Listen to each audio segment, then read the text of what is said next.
Okay, and welcome everyone. At this point, we'll go ahead and get started with the information session today, where we're going to have a focus.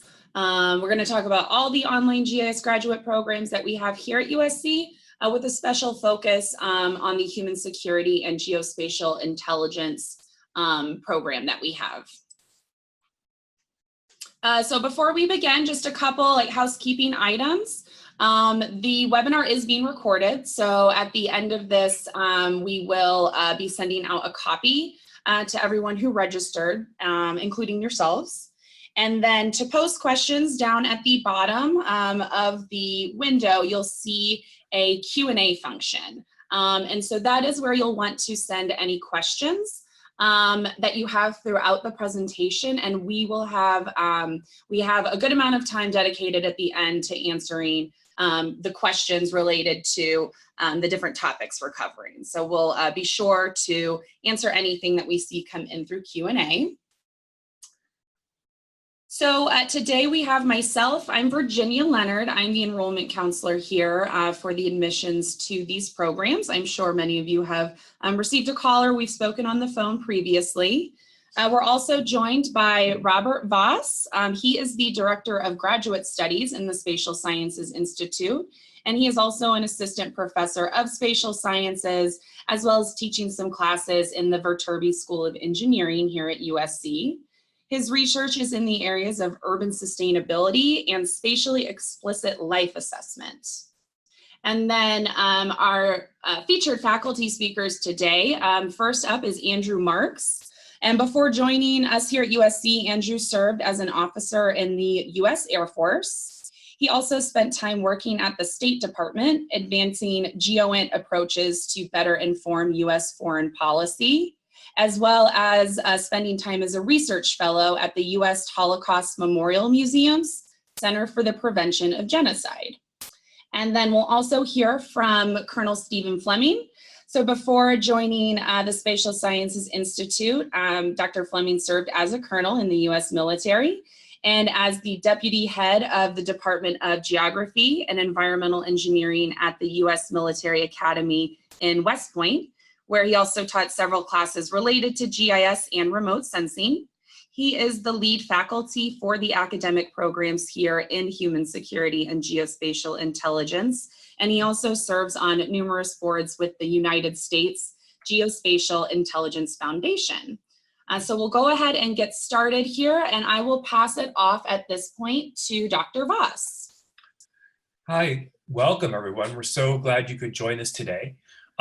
So I'm going to start just for a minute here and kind of set the context about our programs. And then the really special feature today is this second bullet here, human security and geospatial intelligence at the USC Spatial Sciences Institute. So we're very lucky to be joined by both Dr. Marks and Dr. Fleming, who are actively teaching in our new and building programs in human security and geospatial intelligence. And so it's a chance to really introduce the research and the teaching that goes on in those programs to all of you guys. And then I'll talk a little bit about kind of what makes our online programs, I think, unique from other programs in the country. And then we'll go back to Virginia for just a little bit about admissions process and next steps, leaving plenty of time for your questions at the end. So I'll take the next slide. Thanks. So the context here is that USC is a very large leading private university. We're what's called an R1 university, which means that we are very productive with research and that we combine that with teaching. And so we have partnerships with a number of different schools at USC, with Viterbi School of Engineering was mentioned earlier, with the Price School of Public Policy. We work with faculty there. We work with faculty at the medical school, at the Keck School of Medicine. So that's the context, is it's a large private university. With its Spatial Science Institute, we're really designed to be the heart of spatial thinking and GIS research within the university. And so we've used that opportunity to build what we think is really a leading GIS research and academic institution in the country. And so when you look at the number of our faculty, the depth of experience of our faculty, the range of different kinds of classes we offer, and so on, I think you'll find that we're certainly one of the leading just 2 or 3 GIS research and academic institutions in the United States. USC itself is ranked in the top 25 in national universities by US News and World Report. That's our context here is having that very strong R1 university background. And we'll talk a little more about our faculty as we move along today. Next slide. Thanks. So one of the things that really helps us to thrive at Spatial Science Institute is our memberships and partners and special designations. So we've been a key part of UNIGIST International, which gives us a number of partners in Europe and really access to kind of international aspects of collaboration in developing GI science around the world. We're also a member of the US Geospatial Intelligence Foundation, and we'll talk a little bit more about that and how that's accredited one of our programs as we go on today. We're also a member of EURISA, which is, of course, within the United States, the largest organization of geospatial professionals. And then we're an Esri Development Center at USC. And so we have a very close partnership with Esri, which, of course, makes the ArcGIS software and you know, the kind of a large suite now of both online and desktop software for GIS and many different kinds of tools and solutions. And so we help in development of workflows and software hand in hand with Esri. Next slide. So just before we dive into, you know, the human security and geospatial intelligence focus for today, just wanted to set the context for our online degrees. So we have two different Masters of Science degrees. One is a Master of Science in GIST and another one in Human Security and Geospatial Intelligence, HSGI, which we'll talk more about in a few minutes here. And then we have 3 graduate certificates. You can see here a kind of a generic certificate in GIST, a graduate certificate in Geospatial Intelligence, which is something we'll be addressing more in a second here today, and then a graduate certificate in Geospatial Leadership, which is really designed for mid-career professionals who want to take that next step into leadership roles in the geospatial world. So that's the context, and then we have undergraduate academic programs that are residential. We have some master's level residential academic programs that are in partnership with Viterbi, with the economics department, for example, in Dartmouth College, where we are. And then we have a PhD program in population health and place, so kind of a geohealth focus at the PhD level. So our online programs exist in this milieu where there's kind of a rich set of other kinds of educational programs that are going on as well. So next slide, please. What I'm going to be very pleased to do now is to turn over the presentation to Dr. Andrew Marks, who's going to address first the research aspects of our work on human security and geospatial intelligence at USC Special Science Institute. And then Steve Fleming will talk a little bit about the teaching and how the research and teaching really kind of come together in our online programs. So Andrew, with no further ado, take it away. All right, well, thanks, Bob, and thank you, Virginia, for the nice introduction. You know, what I want to do for the next 10 minutes or so was to use my time to explain some of the active research that we have, which gives a flavor of what some of our students work on, and, you know, just the breadth of different research partners and research that we're conducting, and some of the opportunities that it affords our students. So Dr. Fleming and I run what we call the Human Security and Geospatial Intelligence Lab. And this lab is dedicated to the use of using spatially explicit data to reduce human suffering, to address issues like mass migration, human rights violations, humanitarian emergency relief, you know, these kind of difficult issues, but all spatially explicit. We work with several partners, or you could also call them clients, depending on the relationship that we have.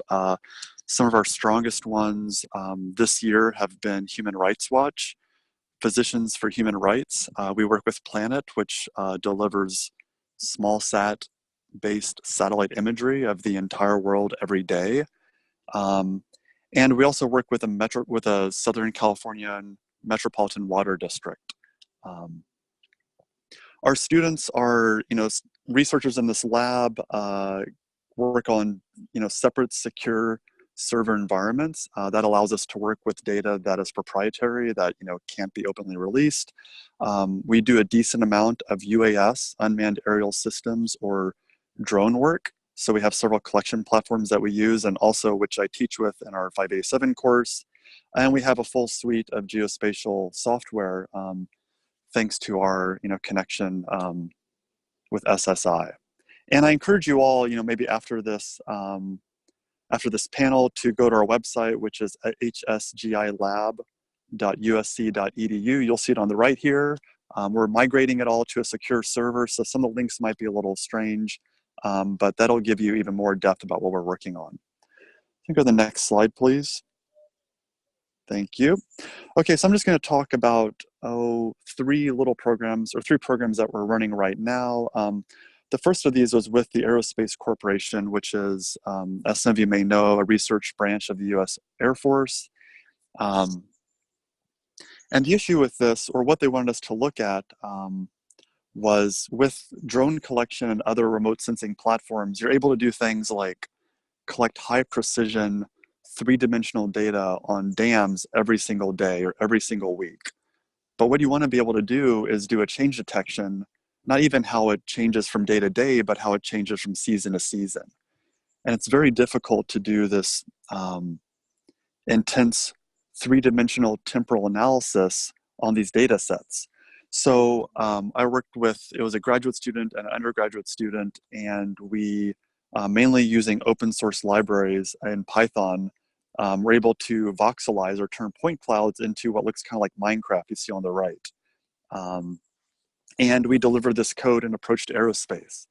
And the students and I actually just got back from NASA's Jet Propulsion Lab, and they were interested in using the same code we developed for the next generation of Martian orbiters, because they also want to do three-dimensional analysis of things like asteroid impacts, but they want to be very lightweight.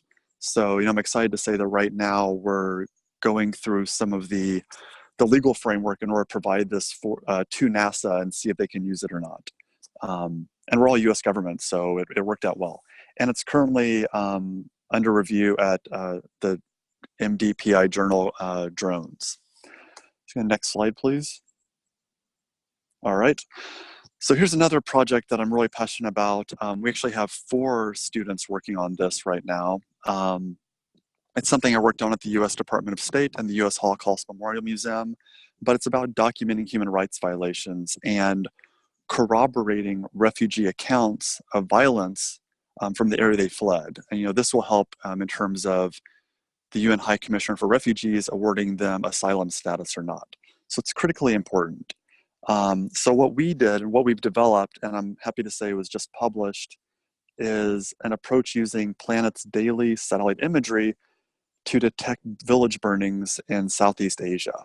There was a genocide that just took place in 2017, and we're trying to really push forward the science and demonstrate to the international community and human rights organizations that they can do this kind of work, right? That's part of our job as academics. And we're also preparing the next generation of people interested in human security, giving them these kind of tools to be able to do this work.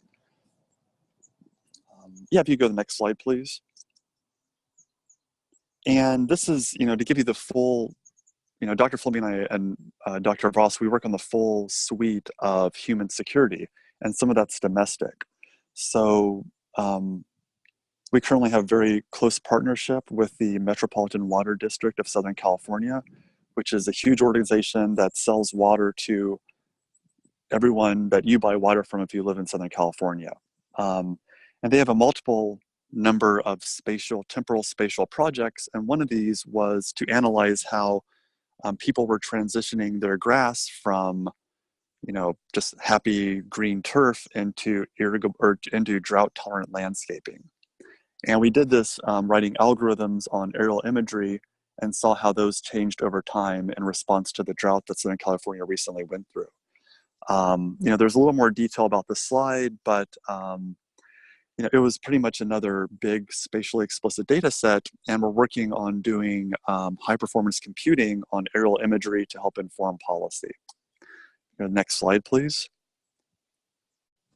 And, I wanted to end with this because, the focus of these projects are really on answering research questions that our clients pose for us. But as academics and as instructors, what we also really want to do is provide students these opportunities and to build with them these skills that are going to be in high demand in the next couple of years. They are now, but it's just going to be more so in the future, being able to do computational work with the spatially explicit data.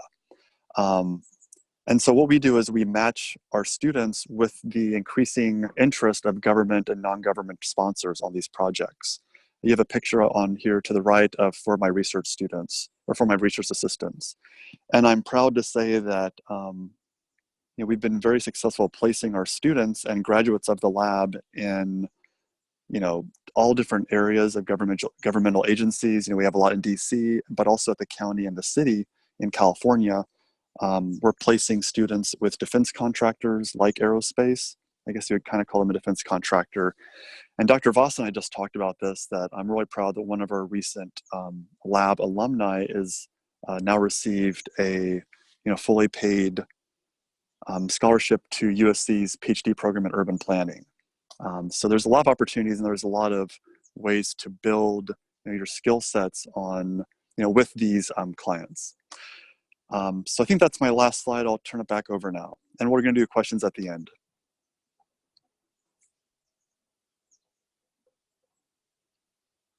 So I think, Dr. Filming, I think you're next. Yeah. So thanks, Andrew, and thanks, Bob, and thanks, Virginia, for the opportunity to spend some time today and discussing some of our programs. So again, I've been around the program here for working on 5 years, and what I've been looking to do with all those that are part of Spatial Sciences Institute is help build out the human security and geospatial intelligence courseware curriculum to include interfacing it with some of the lab work that Andrew just talked about, as we move our program forward.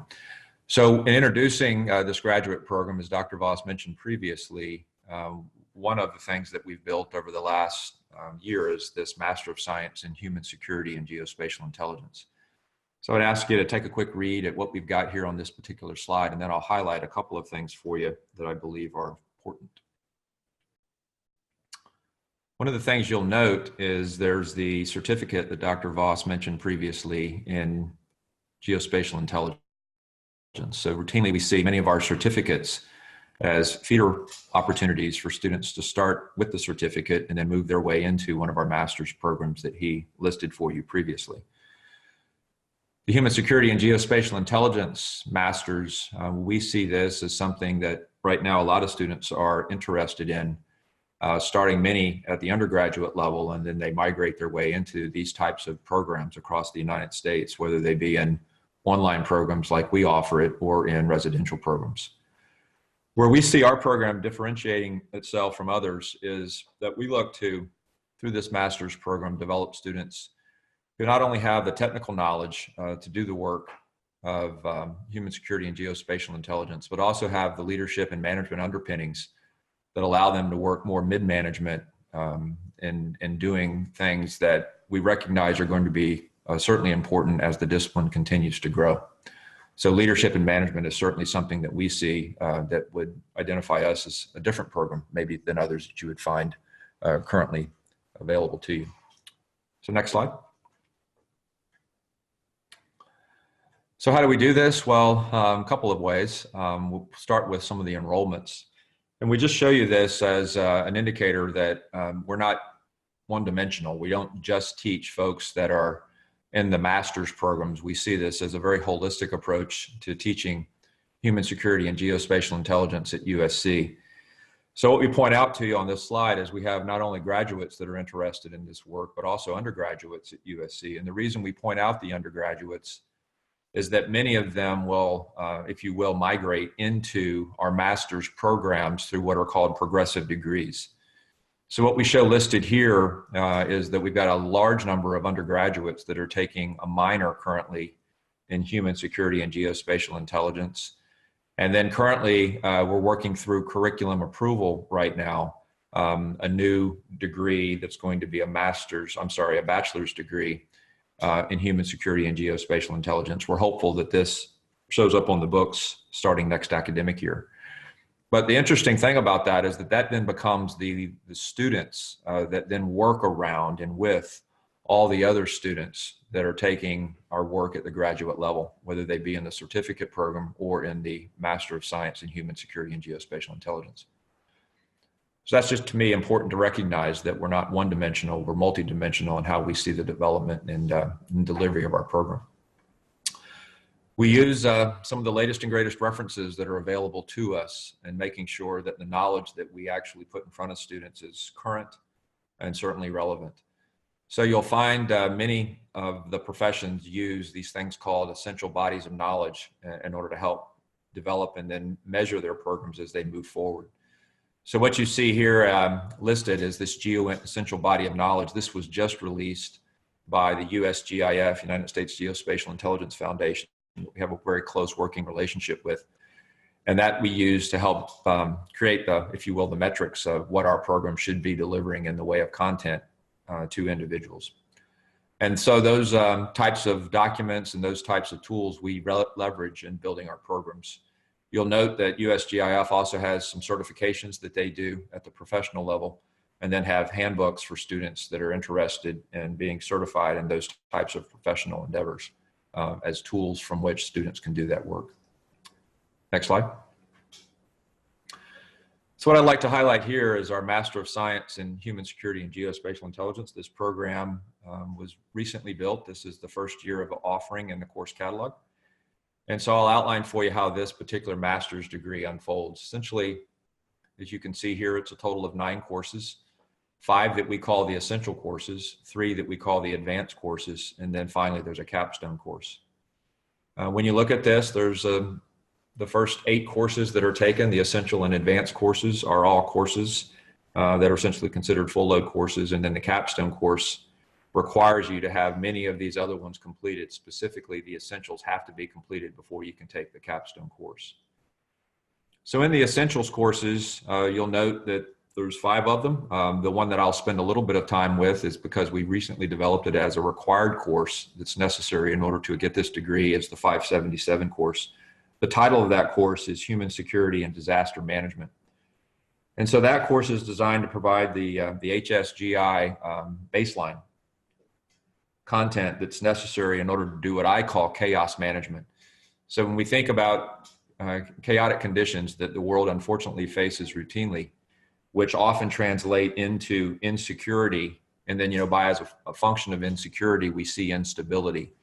And that instability word is, I think, important to recognize. Dr. Marks previously mentioned that we address through the lab human suffering, or this idea that when folks have to have someone else stand up for them, in some cases because they can't stand up for themselves, or in some cases they just can't stand up anymore. And I use those words kind of in air quotes, but I think they're important. Routinely, we see these types of suffering conditions around the world where there is tremendous instability, often linked to insecurity.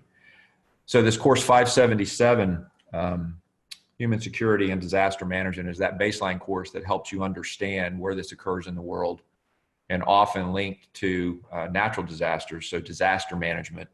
And we use many scenarios of natural disasters from which we experience around the world, and then how skill sets in geographic, in this case, geographic science and technology courses, but specifically GEOINT, help those that are working through these types of problems, help them manage the problem, manage that chaos. The other courses that you see there, 581, ideas of how to think spatially, 587, which is routinely seen as a really fun course for students because it has an experience on Catalina Island as a way of collecting geospatial data. 588 is a remote sensing course, and then 579 is the tradecraft course in GEOINT. We consider those the essential courses. And then when you move those courses to the next level, the advanced courses, the 2 that you see there, 585 and 578, again, leverage this idea of building students that can both manage and lead organizations using essentially that essential knowledge that we believe is important. So 585 is a management course and 578 is a leadership course. and you're required to take both of these as part of this degree. We do provide some flexibility for the students by taking an elective, and that elective could be in anything from more data collection to data analysis, or possibly modeling, and even geovisualization, creating the products on the back end. But we ask the students to pick something that they're interested in that kind of in that different level of, or those different domains, in order to be able to strengthen where they believe they're going to make a difference with this degree. Once those are completed, then we ask the students to take a capstone course, which is a project-based capstone course, not a thesis-based. But what we find is we build projects for students, and we'll talk about who we build them with in the next slide. But the capstone course is designed to require students to analyze and then work through a real-world problem that is either government-based or industry-based, that then they have to work together as teams in order to create a solution as part of the capstone course. So next slide. And who do we do those projects with? Well, again, we create a collaborative network of folks to work on those projects with. Some of these you've already seen as agencies that were mentioned earlier by Dr. Voss. So UNIGIS and Esri and NGA, USGIF, you see those as many of the players. But then there's a large suite of folks that we work with, mostly from the LA Basin area, but actually we've extended that back East Coast to some of the other organizations that are working in the GEOINT field back on the East Coast. But you'll see a lot of these from the industry partners that we work with and helping to build projects for students. Dr. Marks already mentioned aerospace as one of them, so you'll see them there on that list. And then we also do work collaboratively across campus. So Dr. Voss mentioned earlier that we work very nicely and friendly with a lot of the different organizations on campus. We see this as how to solve wicked problems, and that is through a collaborative approach through many academic disciplines. And so you'll see there a listing of many of the organizations that we work with in handling some of these projects on campus within the USC architecture. This top one there, USC Institute for Creative Technologies, is an organization that both myself and Dr. Marks are affiliated faculty with, and they do a lot of interesting work with primarily the U.S. Army, but other organizations that are linked to DoD with a lot of modeling and simulation for solution sets in creating some really interesting problem solutions to what we see GEOINT as being something that it's going towards in the future. So hopefully that's a good breakdown of some of the things that we're doing, who we're working with, and why the program is built the way the program is built. So if we go to the next slide, I think I'll turn it back over to the team. Thank you very much, Steve. This is Dr. Voss again. I just come on here and give you a little bit of an overview of the different options here in the online programs. So go to the next slide here. So the first thing to talk about again is, why USC in particular, and we'll look at this again in a minute, but there's a lot of different faculty with a lot of different backgrounds and opportunities for research partnerships and so on. And there's a lot of personal support at USC. So one of the things that's important about USC is that we are, of course, an R1 university, as I mentioned earlier. So we're doing research and teaching together.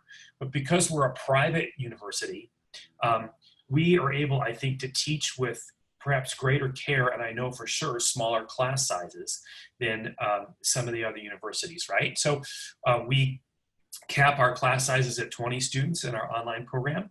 And we give a lot of thought, and we meet once a semester, actually, all as a group, to talk about innovating our curriculum and making sure that our curriculum stays up to date, and making sure that we're sending our students into the world with really the latest training.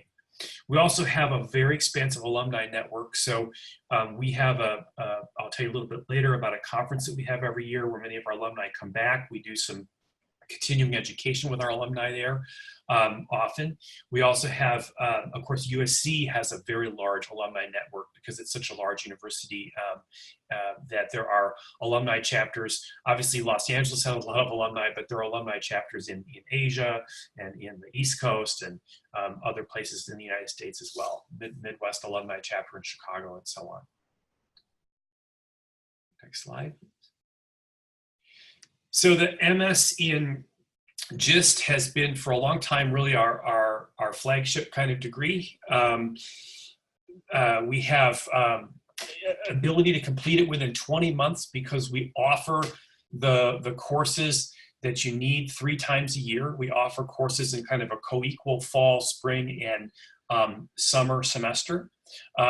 Summer is just like 1 week shorter.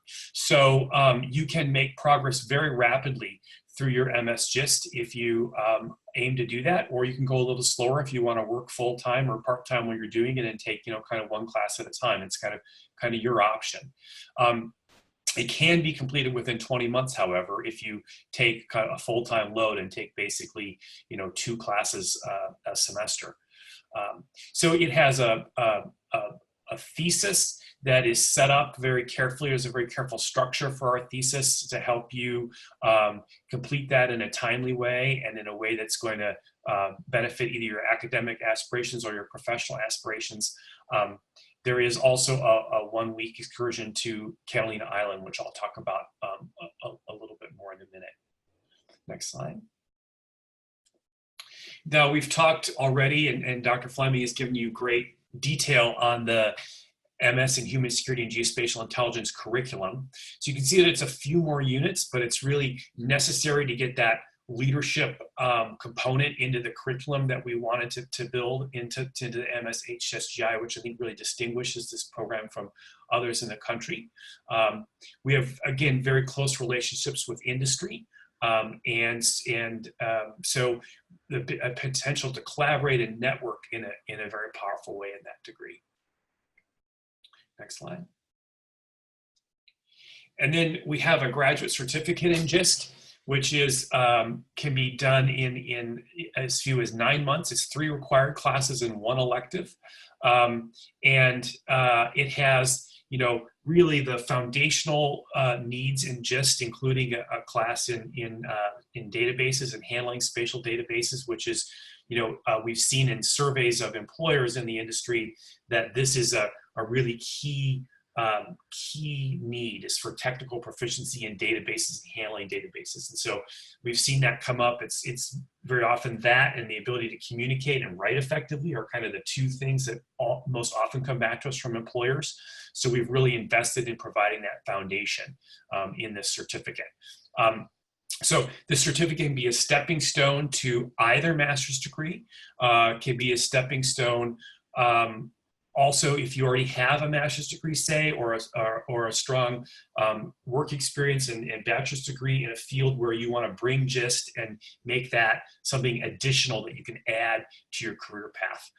So many of our students in the GIST program, some of them do go on for master's degrees with us.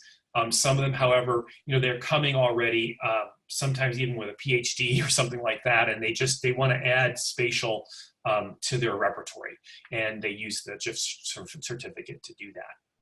Take the next slide, please.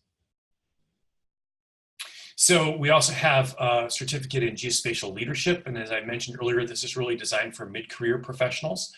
Can be completed in as few as 9 months, and so for those who are in that position of maybe having some experience in the industry and want to take the step into the leadership role, this is designed for that kind of very specialized purpose. And next slide, please.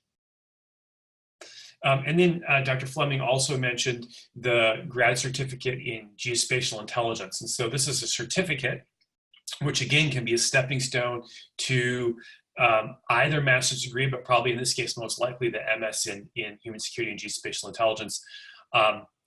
Also a very useful degree for those who are maybe in intelligence work from other disciplines. Say you had an IR, international relations undergrad major, or military background with an undergrad degree in, say, military science or something like that, and then you can add on to it the certificate in geospatial intelligence, which will give you that ability then to bring the geospatial technologies into play in your work. Next slide, please. Okay, so I thought I'd just talk for a few minutes about, I think, what makes our online programs unique in general, and then we'll get here to questions very quickly. First of all of our programs really have this Catalina Island experience built in. There's, see, the Geospatial Intelligence Certificate and the Geospatial Leadership Certificate don't necessarily have this, but all of our other online degrees do. And this is a one-week field excursion to the USC Wrigley Marine Science Center on Catalina Island off the coast of LA. And so this is a chance to come in. It's part of our class in spatial data acquisition, HSGI 587. In fact, Dr. Marks was just on the island last week teaching this class, and you can see him here in this photo with another faculty member, Dr. Jason Knowles. And so here you see they're launching an unmanned aerial vehicle, a drone, and we've added that element to this class. So this class has a very strong chance to do some field data collection techniques. So to work with EOS and other sensors to sort of traditional field collection. And then we have a UAS component to it as well. And so it's a really great class in that you get out in the field with your classmates and get your hands on the technology and work. There's also a lot of geospatial data that's been gathered on the island, and we actually have basically a geoportal to offer that data. And so while you're on you're going to use some of that data, and you're going to do a collaborative project, and students work in teams on these projects. And so it's a really great opportunity for sort of face-to-face interaction in our program, which is otherwise 100% online. So this is the only time when you actually need to come to LA. But we found from our alumni and from students that this has been a highlight of their experience, and it's been really a fantastic thing. And so we think it's well worth the investment in coming out for the week. Each semester there's 2 weeks that this is done, and so we work very carefully to make sure that it fits in terms of when you would come. Next slide, please. So we take a very active approach to online learning. So I just want to say really quickly that we don't have lectures to sit through here. We do have office hours. We do have the ability to meet, as you see here in these photos, using internet conferencing technology and so on. But for the most part, really what we're doing here is we're giving you the course materials. We're giving you access to a server, and you're applying and analyzing the theory you're learning from readings in exercises that you're doing in these classes. And so we meet with you certainly online at least once or twice a semester in almost every class, and more often as needed in office hours to give you the kind of support you need, because again, classes are capped at 20 students, so we have plenty of time for personal attention. But I just want you to know that it's not the kind of thing where you just sit back and go to a couple lectures and take a test. It's a much more active kind of approach to learning than that. Next slide. I mentioned earlier this SSI server.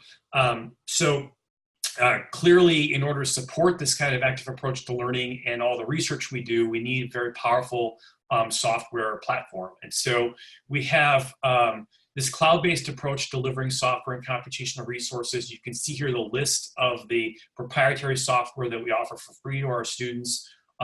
We also have some open access software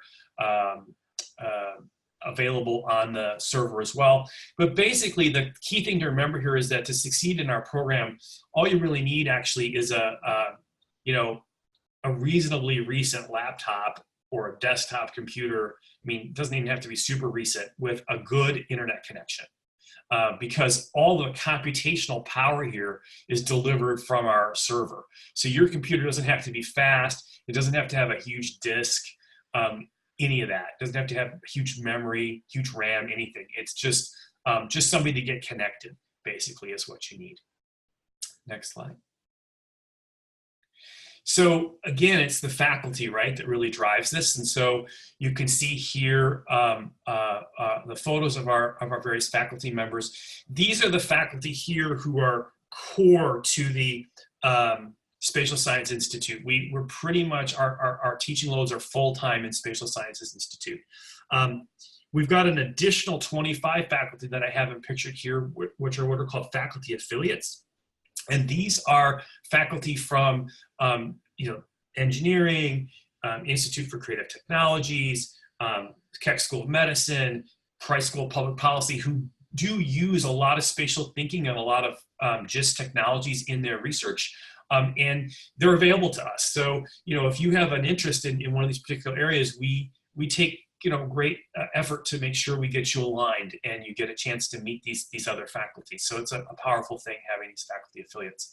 I just mentioned here a couple faculty in particular. You see Dr. Steve Fleming here. He's one of our senior faculty, and Dr. Karen Kemp is a senior faculty member. She was Associate Director of the National Center for Geographic Information and Analysis, and she's the current president of the University Consortium on GIS. And she's just a major figure in GIS education, and she's really been important in developing our curricula over the years.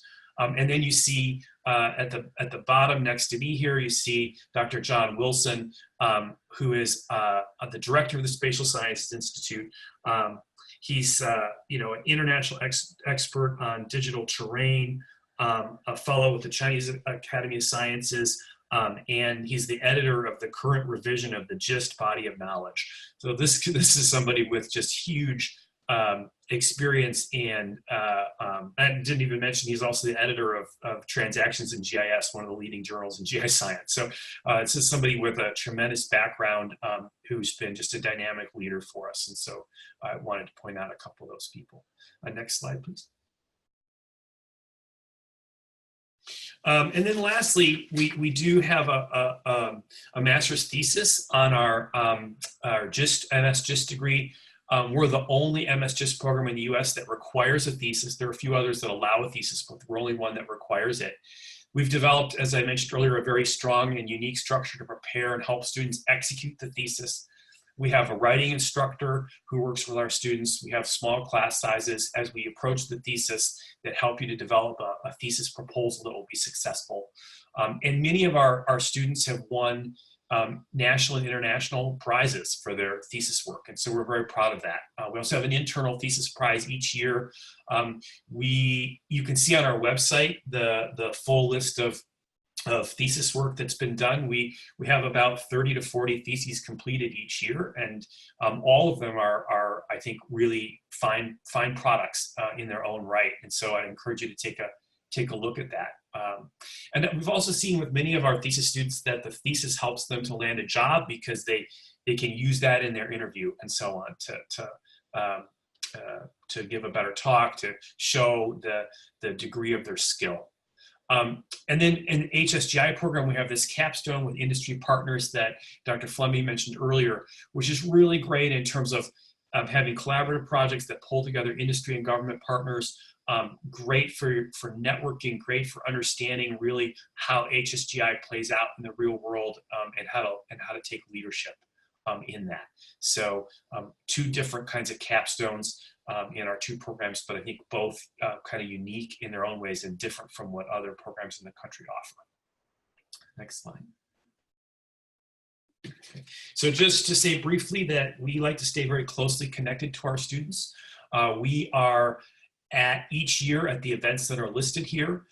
We often have receptions at these events. We often have 5 to 10 or even more faculty members attending these events. And students at all levels attending these events with us. And so it's very powerful for networking. And these are really some of the major events, in addition to one we sponsor ourselves each year in Los Angeles, the Geospatial Summit you see at the bottom here.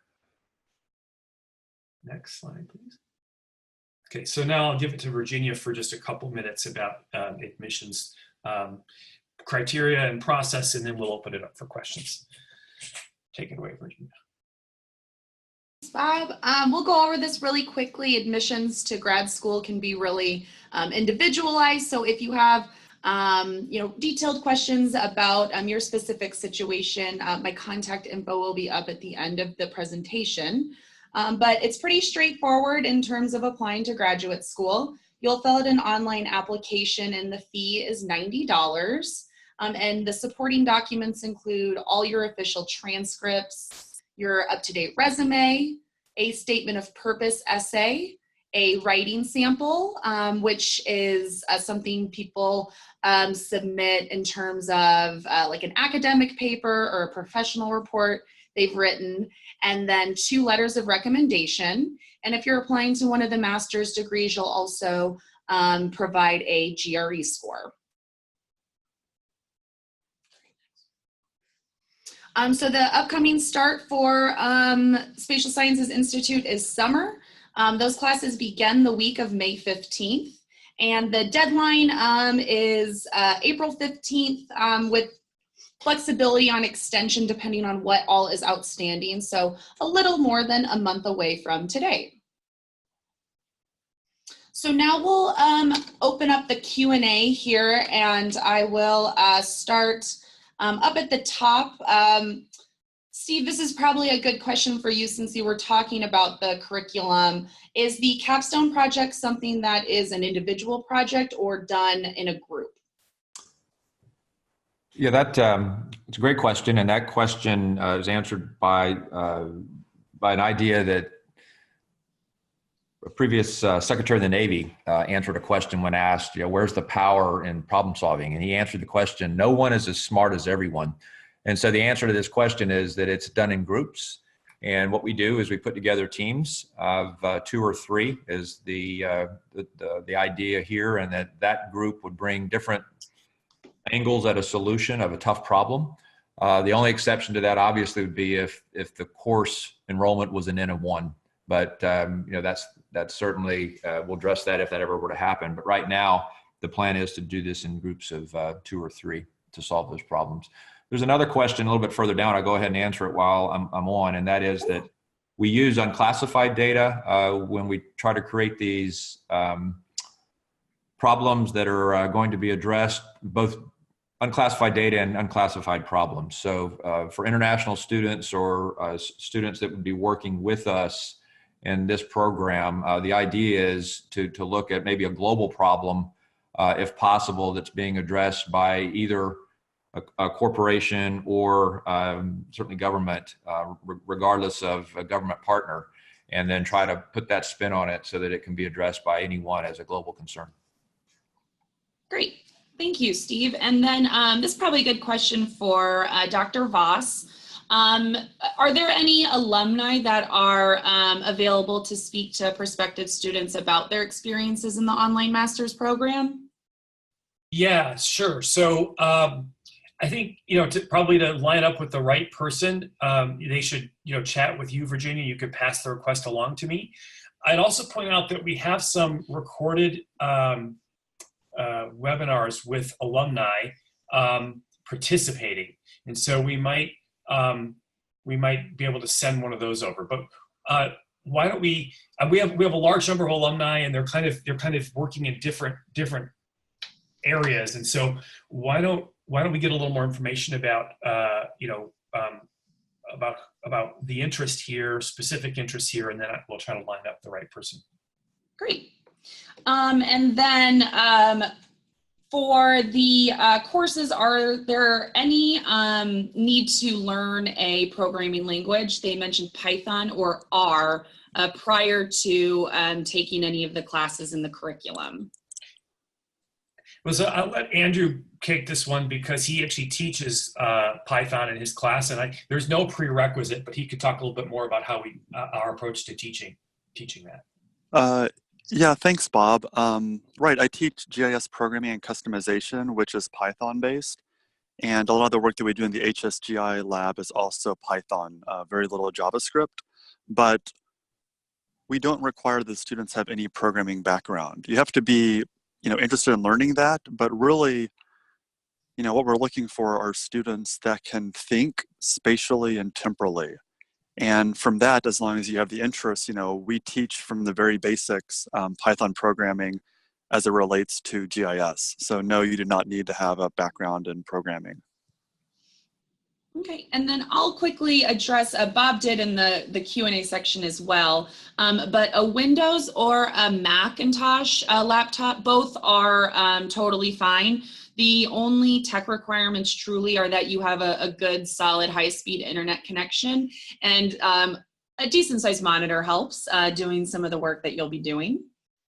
And then Andrew, another question for you. It says the projects that you were talking about at the beginning of the presentation that were being worked on by students doing the online course, how is that type of thing accomplished if an online student is helping you as a research assistant?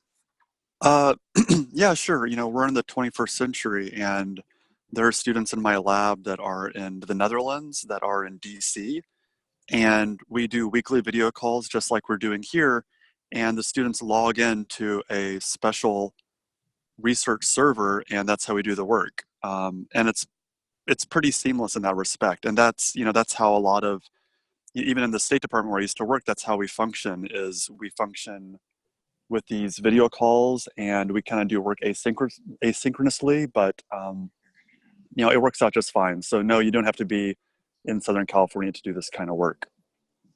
Okay, great. And there's a question here about the link of available electives. That is on the website. If you go to gis.usc.edu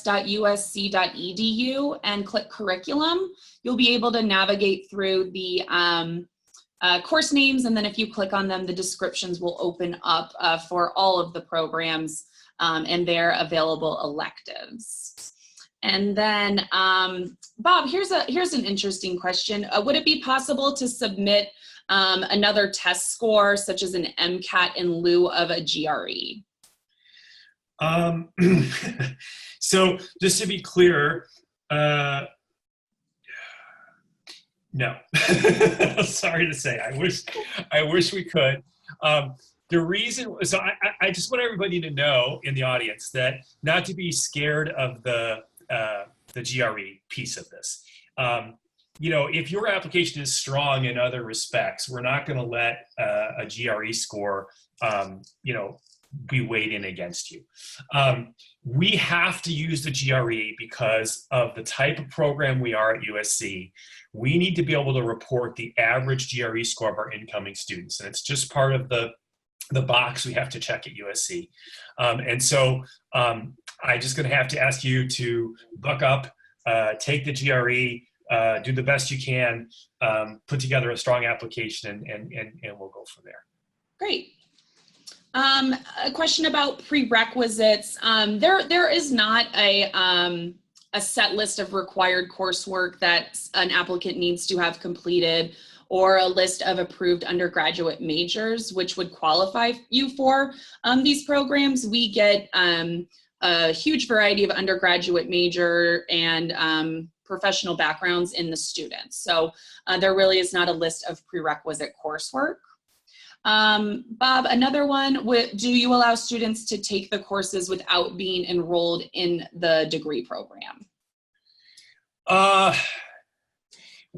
You have to be enrolled in a degree program at USC. So we do have students, I'll point out, it's an interesting question, right? We have students in our classes who might be doing a master's degree in international relations, or in a PhD in political science, or a transportation engineering degree, right?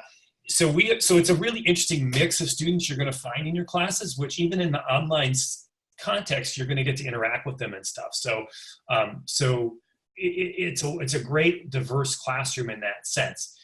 However, you need to be in one USC degree program to register, or another to register for our classes. So if you're thinking about taking a couple classes, I mean, apply for the certificate, right? One or the other certificate here, because you might as well be on track to earning a certificate. If you take 2 classes and you decide you've learned all you need, you can withdraw at that point if that's what you want to do. But I suspect once you get going, you'll be curious and you'll like the program and you'll want to finish your certificate. But that would be a way to take some of our classes without finishing a certificate necessarily. Great. And then Steve or Andrew, here's a question about the GEOINT program. There's been a major push lately for incorporating artificial intelligence into GEOINT.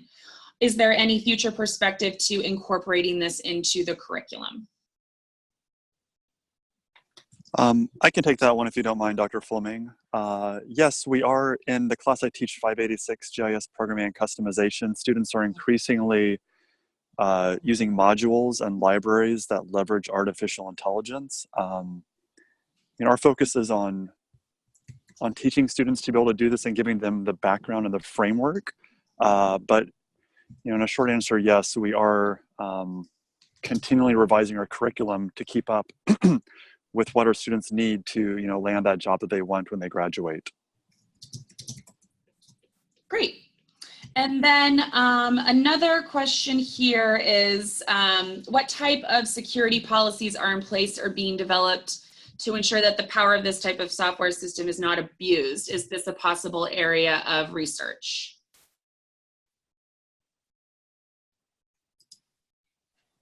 Sorry, this is Dr. Marks again. Can you repeat that? I wasn't quite sure where the question was heading. So they're basically asking if it would be possible to research, do research as part of their program in terms of the security related to this type of software system and the policies around those to ensure that there's not an abuse of the software systems. GIS. Yes, we actually, and Dr. Fleming can also talk about this, we have students who are interested in cybersecurity. And although that takes place in a separate domain, the cyber domain from what we typically think of, space is important, and nodes and networks are important. And so we do have students who are doing this as part of their either capstone or thesis projects in the program. Great. And then let's see here. Are there any particular opportunities for students who are based in Southern California?